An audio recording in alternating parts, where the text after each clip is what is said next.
6 months until the COP26 climate talks, and today the government set out new targets for protecting wildlife and biodiversity. It includes plans to triple the amount of trees being planted and restoring peatland with a ban on the sale of peat for gardeners. The Environment Secretary George Eustice spoke a little earlier at the Wildlife Trust's conference.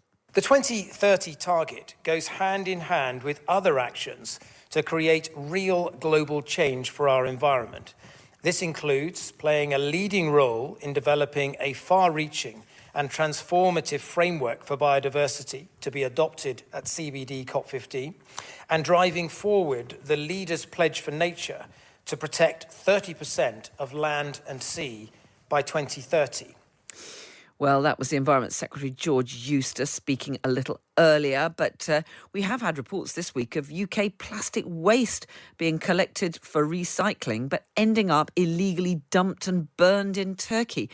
Let's find out a bit more about this and talk to Natalie Bennett, who's the former leader of the Green Party from 2012 to 2016. Hello, Natalie. Good afternoon. Lovely to be with you. Thanks so much for joining us. First of all, we've had some pretty ambitious targets this afternoon set out by George Eustice for a further protection for wildlife, biodiversity, making sure that we don't lose some of those endangered species. That's a move you must welcome. Well, I would have to say that ambitious is not an adjective I would use in this context. But the first thing I would say is that this is progress, of course, and a huge amount of the credit goes to the last I saw 160,000 people who signed a petition being backed by all of our major wildlife charities and led by the Wildlife and Countryside Link that called for that nature target by 2030.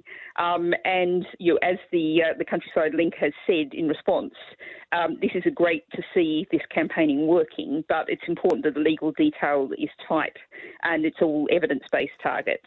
And we are starting from a dreadfully low base. I mean, a recent report just out this week showed we're worst at nature among the G7, worst at protecting nature among the G7 countries. And we are, in terms of our state of nature, in the lowest 12% of 240 countries around the world. And don't we need to see what, as a nation, we are going to do and should be expected to do to hit these targets? I'm sure most people listening would say, well, yeah, let's protect our wildlife. But how do we go about doing that?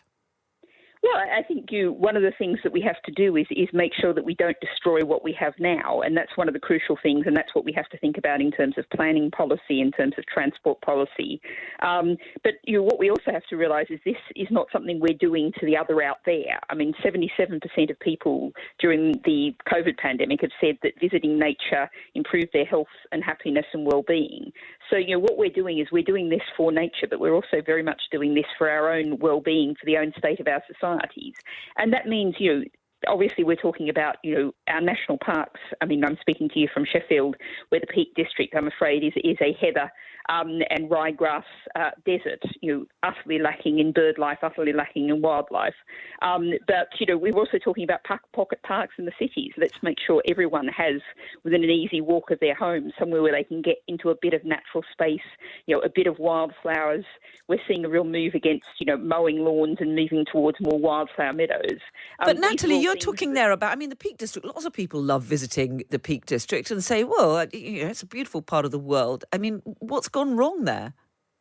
Well, what we have, one of the key issues is the whole issue of managing land for driven grass shooting. And I was recently in the House of Lords speaking about how the government, after being pushed, eventually brought in a protection for only 40% of our uplands from burning, even though all the scientists, all the evidence is telling us that we should be protecting all of that upland. That's being managed. There's a slaughter going on those uplands. All of the corvids, the crows and ravens, foxes, all of the mustelids, the weasels, all of those animals are being killed so that we can get a maximum number of red grouse so that they can be shot as many as possible on the inglorious 12th of August. Well, that is one issue. Let me ask you about another one, which is this question of plastic waste, because we've seen reports this week, Greenpeace saying that UK plastic waste, which various households probably carefully separated into their recycling bins. But some of it is ending up being illegally dumped and burned in Turkey. Now, is that something that is a criminal activity which the government needs to address? Or is it a weakness in the way that we do deal with our waste and our recycling processes? Well, I'd go back much further than that and say, we are third or fourth in the world for the production of plastic waste. And what we have to do is say, why do we have so much plastic in the UK? And that goes back to the companies that are making it, the companies that are packing things in far too much packaging. The responsibility lies with the people who create the plastic. And there's a real myth here about, recyclable. Something is labelled recyclable doesn't mean it's going to be recycled. And there's a huge level of failure to explain properly to people that plastics recycling is the worst possible option. The waste pyramid is the best possible thing is to reduce the amount of packaging material, reduce the amount of resources you use. The next best is reuse, and recycle is a poor third. But if people go to the supermarkets and they're doing their, but if people go to the supermarkets and they're doing their weekly shop, and they may be very keen to try to reduce the amount of plastic waste that they use, but to an extent they are in the hands of what the supermarkets do, don't they? I mean, if the only kind of pears you can get are wrapped up in plastic, and they think that that's probably might even be a local, more seasonable fruit, then they'll end up, won't they, using that? Don't the supermarkets, the businesses need to do more, because an awful lot of consumers are keen to take action on this. And furthermore than that, I mean, often I did a little informal test down in Lidl here in Sheffield, and I found that I compared the unwrapped fruit and vegetables with the wrapped, and the unwrapped was roughly double the price. It's cheaper for the supermarkets to handle the wrapped ones, and they also, of course, try and encourage people to buy, 3 courgettes instead of 1, and that which results in food waste as well. So no, I'm not concerned with individual behaviour. Even if you as an individual are the biggest angel you possibly can be, that's not getting anything like the scale of the problem. Okay. What we have to do is make the greenest and most socially responsible thing to do the easiest, cheapest and simplest.